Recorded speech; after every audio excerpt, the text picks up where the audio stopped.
ऊपर नहीं हो तो हाथ से पकड़े भी नहीं, मुझे ये ध्यान में आगे रखा।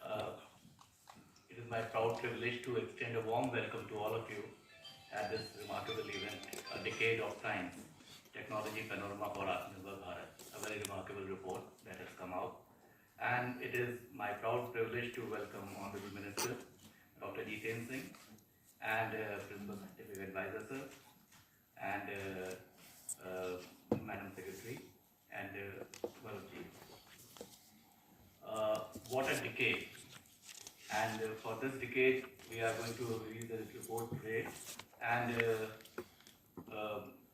this decade, this stands on the strong foundation of JAM Trinity, which was further cemented by, if we like anything else, if we look at how things have proceeded in the last 10 years, there has been a very strong foundation. And if you look at the first Independence Day address of the Prime Minister, you will find many seats there. So you will see JAM, Jandan account and mobile trinity there. Digital India, strong foundation provided by that. After that, Atal Tinkering Lab, which created mid-open young minds, and then new education policy that came, created further flexible avenues of research and science, and unprecedented rise in the number of STEM enrollment by the girls. Opening of sectors like space, technology and governance. We can see the examples in faceless assessment and income tax. We can see Swamitra, we can see drone DDs, so many things. Then adding of Anusandhan into Jai Jawan, Jai Kisan, and a fund for that, and record rise in patents, record rise in startups. And finally, now we are seeing quantum mission, we are seeing AI mission. So it's a beautiful journey, and today we have a report on that, and we'll be having that. It is very good to see almost stakeholders from the sector and senior officers from our sister organizations, and presence of Honorable Minister and Principal Scientific Advisors. With this, I would like to start the proceedings. Thank you, sir, for setting the tone for today's event. I am pleased to invite the PSA, Professor Ajit Kumar Sood, whose invaluable guidance and inputs facilitated the successful crafting of the report. I request Professor Sood to share his insights and present the highlights of the technology. Honorable Minister Dr. Jitendra Singh Ji, Dr. Pravinder Mani, Scientific Secretary Office of PSA, Shri Varun Agrawal, co-founder FAST, Shri Dheeraj Singh Ji, ADG, PIB, dignitaries of the dais, secretaries from different departments, senior officials, media persons, and all the well-wishers of S&T in our country. This is a wonderful occasion when we are launching, when we are releasing this report, the Decade of Science, Technology Panorama for Atmanirbhar Bharat. As was mentioned few minutes back, advancements in science, technology and innovations are powerful drivers for progress, and they shape economies, enhance quality of life, and propel nations towards a brighter future.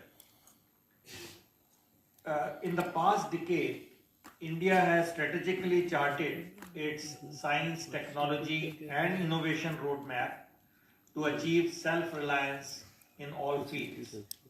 Now, this comprehensive approach has fostered an entire scientific ecosystem benefiting academia, industry, and the nation's citizens.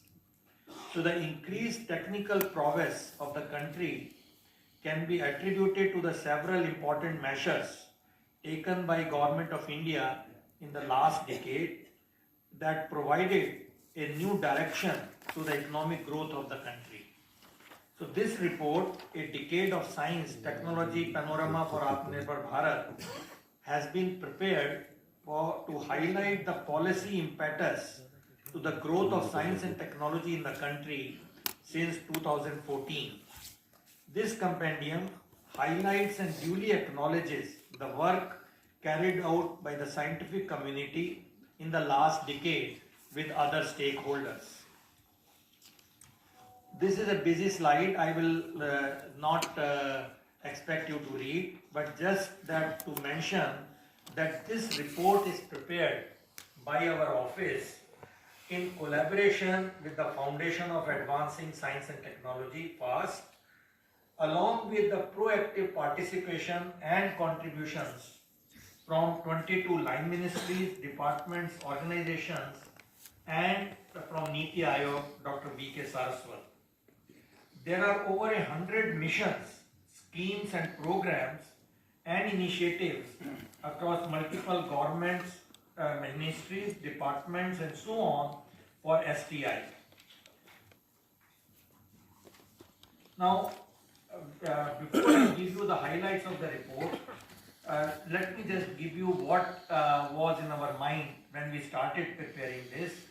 So this report examines many of the missions which have been launched through 4 lenses: systemic capability building, pushing frontiers of research for future preparedness, enabling research and development in areas of national priorities, and ensuring citizen impact of scientific improvement. So this report intentionally focuses on a condensed but impactful selection of these efforts to illustrate the significant impact that science has had and will continue to have in our lives. While it does not cover all our country's scientific and technological endeavors, it provides an exciting peek into the advancements and innovations happening in recent times, particularly over the last decade.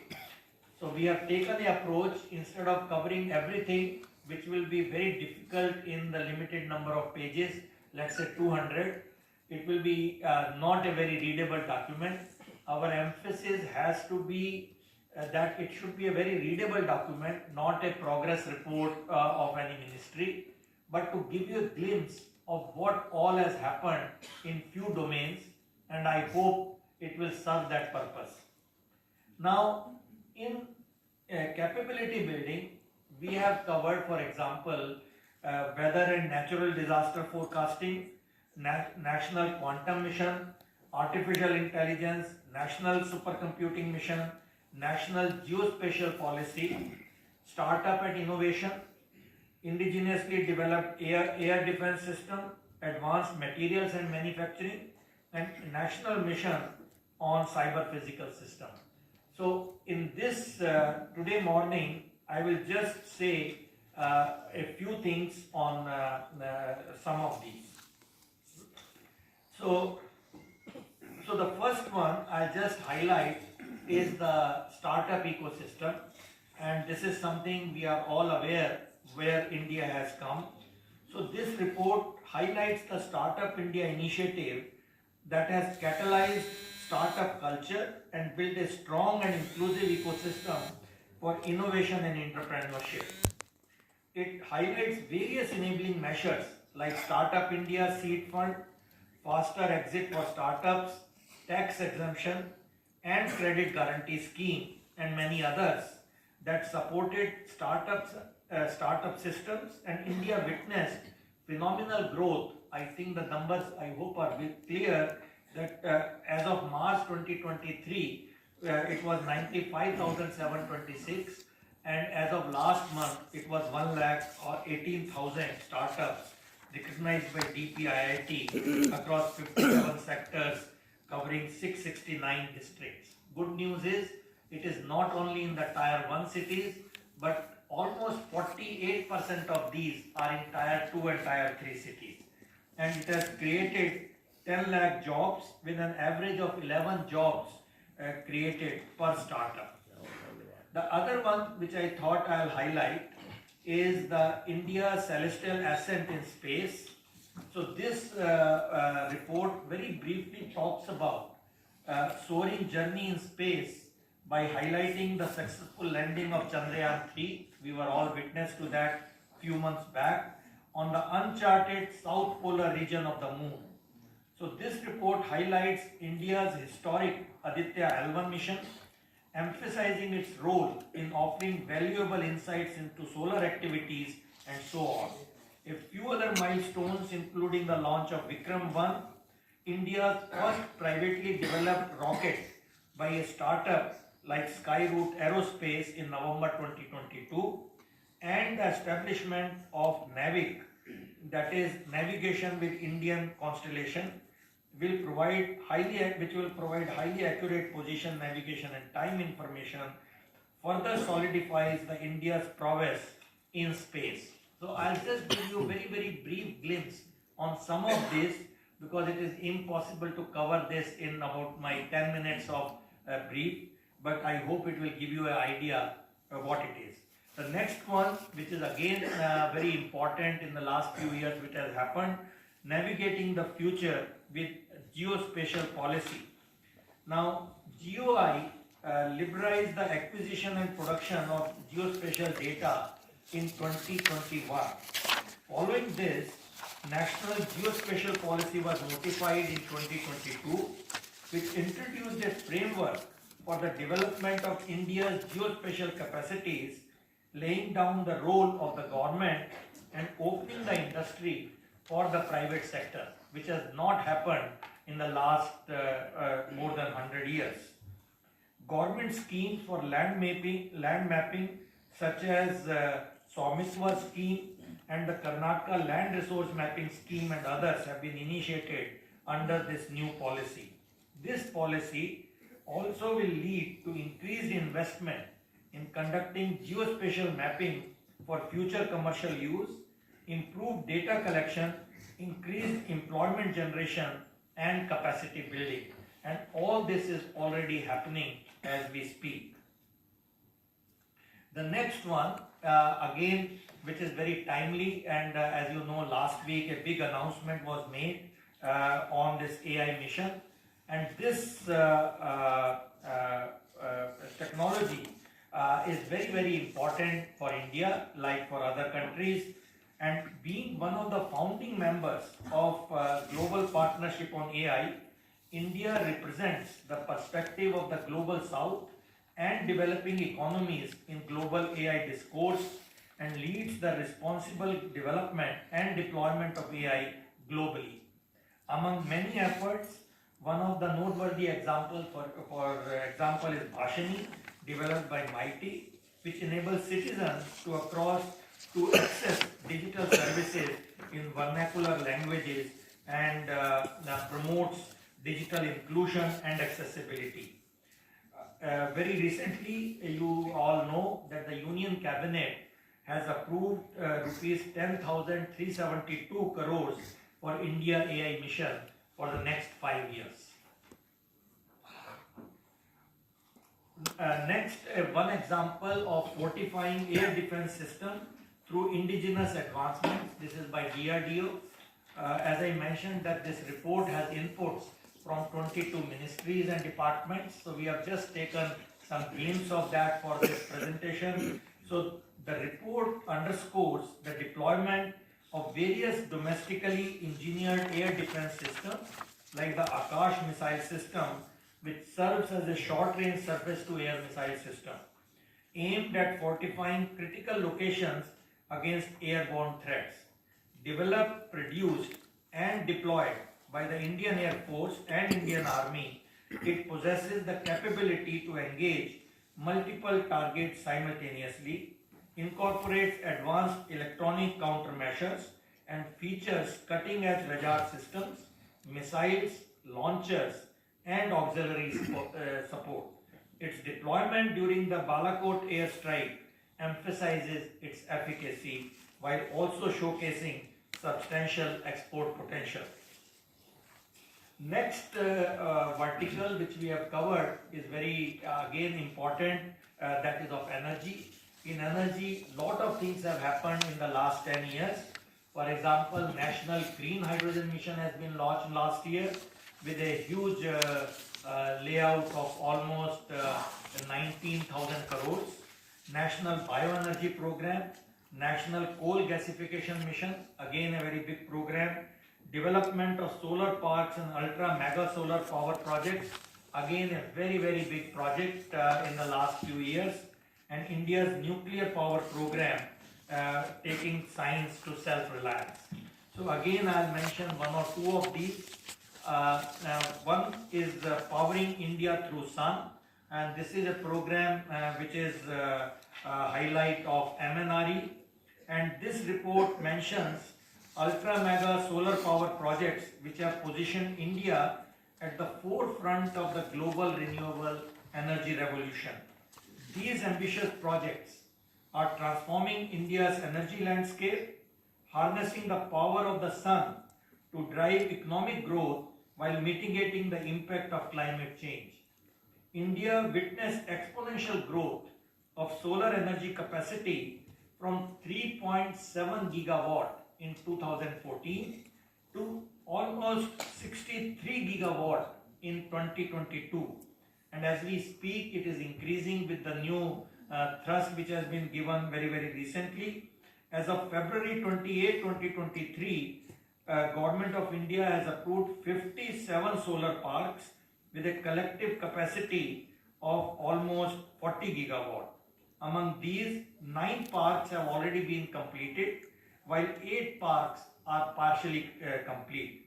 And this, as we mentioned in the report, this will again have a cumulative capacity which will keep on increasing with time, and in the next few years it is, as I mentioned the figures, it will be almost like 40-50 gigawatt more. Next aspect is again exploration. We all know that exploration is always very important for humanity. We have inbuilt curiosity and urge to take our knowledge beyond what we know today. Many missions have been launched, and we have highlighted only 2 of them in this report. One is the Deep Ocean mission by Ministry of Earth Sciences. I am glad Secretary MOES is here, Ravi. And the next one, which I will not talk, is another basic science project called LIGO, LIGO Observatory, which again Government of India has supported. So let me just say a word or two on this exploring sea's might through technological advancement by MOES.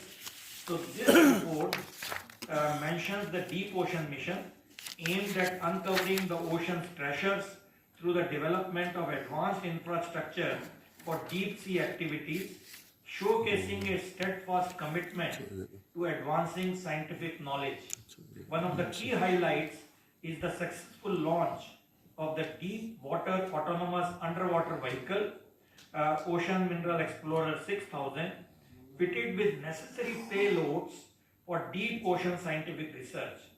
As a part of this mission, the first manned ocean mission Samudrayan was launched in 2021. With this launch, glad to inform you that India joined the elite club of nations such as US, Russia, Japan, France and China to have this niche technology and vehicle to carry out subsea activities. The next one I'll touch upon is the public service, what science has done for the public service. Again, I'll mention very briefly India Stack. We are known globally for this now, as was reflected in G20 declaration also. This is the digital public infrastructure of this century. PM's Gati Shakti National Master Plan, absolutely grand plan. So I will say a few words on that. Communications, for example, 4G India catching up, poised for a lead, India's 5G journey and national broadband mission. These are all rolled out and they are serving the society. And another one is waste to wealth. So I'll just mention 2 of these very briefly in the next few minutes.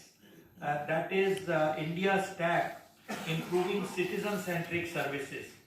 Now here all of you are part of this revolution which is happening, and this report highlights the critical role India Stack is playing in transforming citizen lives and empowering them by facilitating convenient digital payments for goods, services, agriculture produce, etc. through unified payment interface, or by providing storage services like DigiLocker, which comes in the other vertical in one of the three, which ensure the security of important documents and certificates such as land records, etc.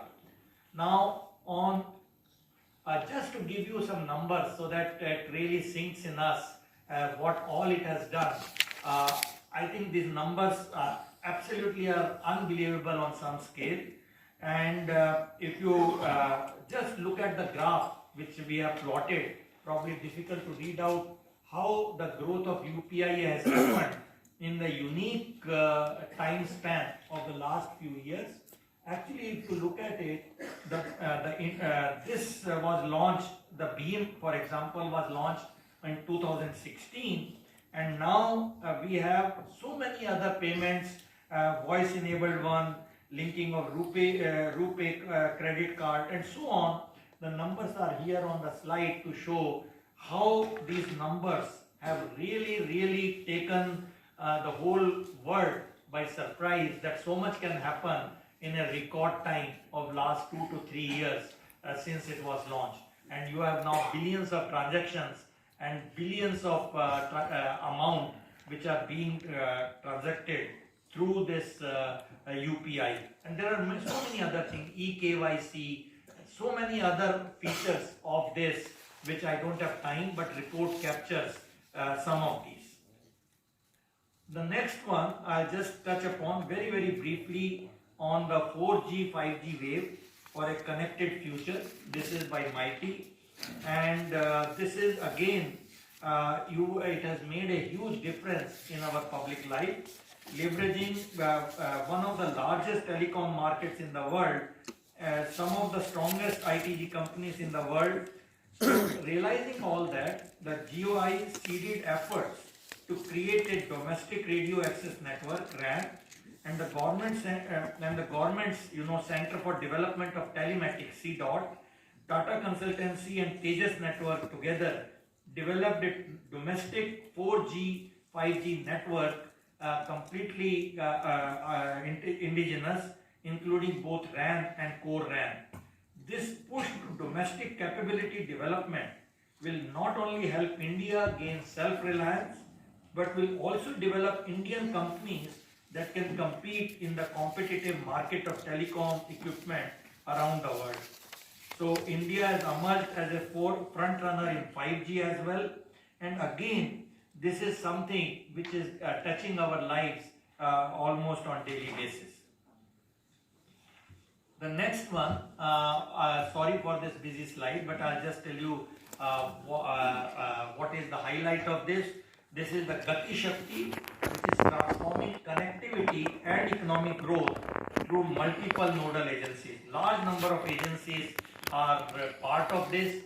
This was launched in 2021 October, and the PM Gati Shakti National Master Plan is a truly transformative initiative that directly benefits citizens by enhancing connectivity, reduce travel time, optimizing logistics for the seamless movement of people, goods and services, increasing employment opportunities and economic stimulation and others.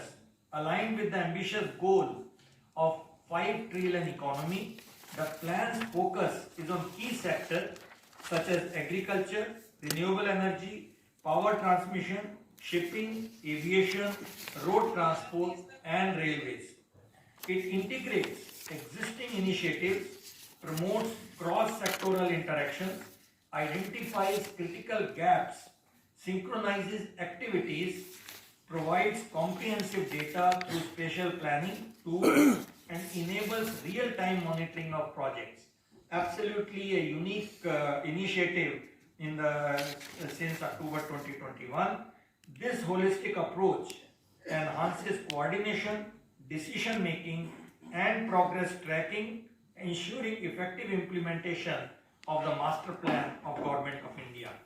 It is a very brief description, but little more details are there in the report. The next one will touch upon agriculture, livestock and biotechnology, which has chapters in advancements in agriculture, livestock and biotechnology, National Digital Livestock Mission and Aroma Mission. Again, I'll mention very briefly one or two points out of this huge sector. So, in the fiscal year 2021-22, the agriculture and allied sectors accounted for approximately 18%, please remember 18.8%, of the total gross value added to the economy. Over the past decade, certain varieties of crops have experienced an impressive increase in yield, with growth rates reaching around 50%. This sector has experienced notable advancements propelled by modern technologies like speed breeding, facilitating the development of new plant varieties renowned for their climate resilience, biofortification, and adaptability to diverse growing conditions. Concurrently, agriculture exports surged to a historic peak of almost $50 billion during the same fiscal year, encompassing commodities such as rice, wheat, sugar, other cereals and meat.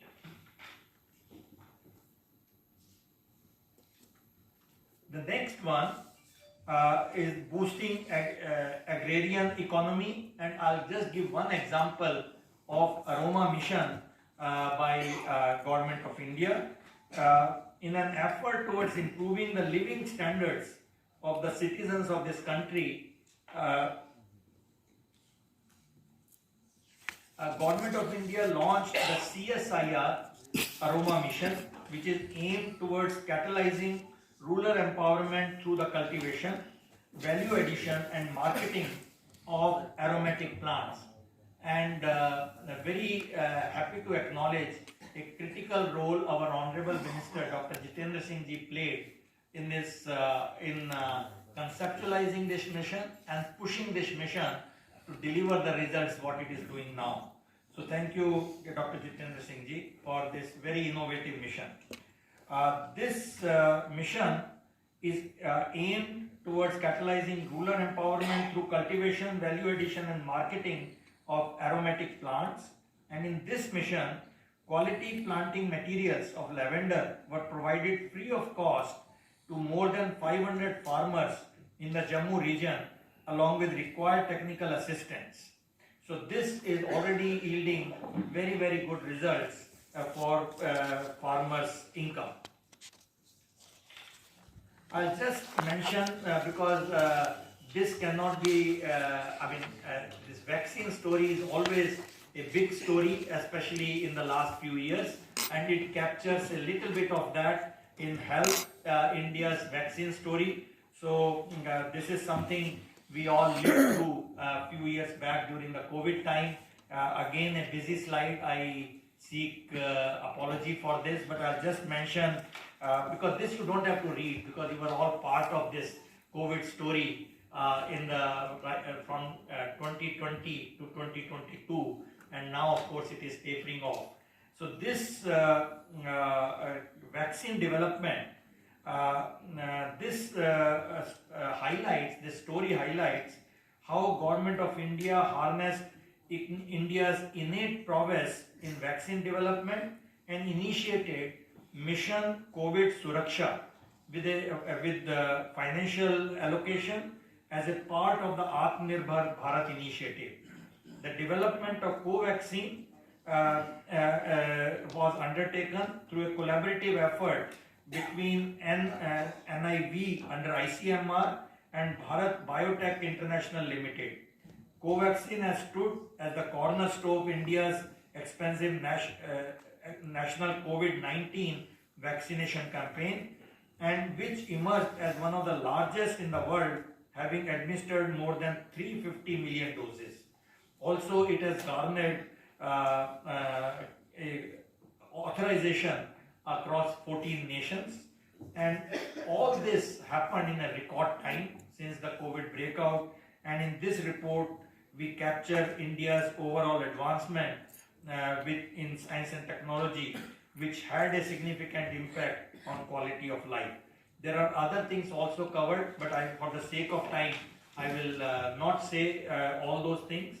With this, I will close this, and I hope that though we have captured a small part of what has happened in 10 years, otherwise it would be a 1,000-page report and nobody will look at it. Idea was to give you a glimpse of it, and there could be other part 2 report and so on, but the idea was to capture some of the highlights and present to all of you what country has achieved in the last 10 years under this present leadership. Thank you very much for your question. Thank you very much, sir, for your insightful presentation. To offer us some brief impressions, I would like to invite Shri Varun Agrawal, co-founder of Fast India. Let's hear his thoughts on the methodology adopted in the preparation of the report and its implication on research ecosystem of our nation.